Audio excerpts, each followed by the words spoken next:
The world out there is resting just a bit.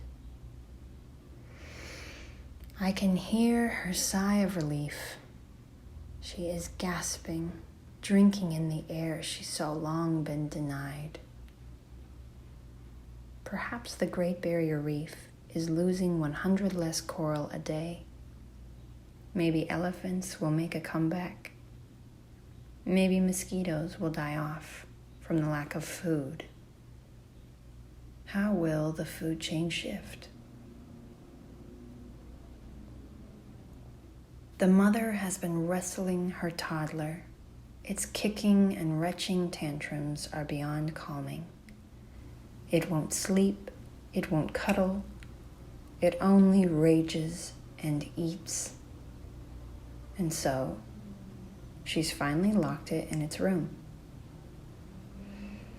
Her breath begins again, huge gulps of relief, giant tears of reprieve.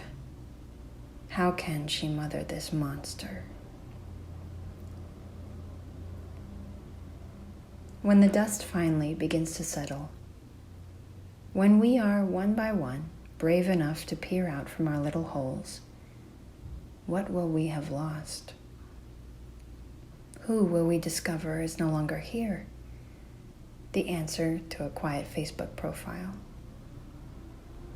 What stories of surviving the ICU? How can immigrants and the homeless and impoverished families go unaffected? Will entire tiny towns be wiped out? Remember that time I drove from Oregon to the coast of California by myself? It really happened, right? I know it did. I pulled off the road part way when I knew exactly where I was. Though I was overcome by my loneliness, by the clouds gathering in my mind, and by the ticking clock of daylight, I simply had to pull over and walk straight in to sit in that green redwood place. Never have I seen so much green. I was the only representative, of course, of the rest of the color spectrum. Leaves, ferns, mosses, even the sunlight seeping through the canopy was tinted lime. I sat in humble reverence of her majesties, their power and ancient wisdom steadily standing through time. They were there long before my parents were even born. They stand there now, swaying and unbothered. I hope they'll be there long after I die.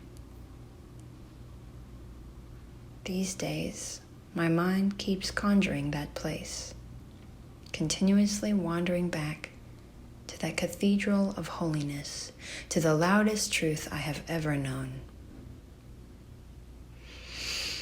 May their silence ring like bells through this long pause.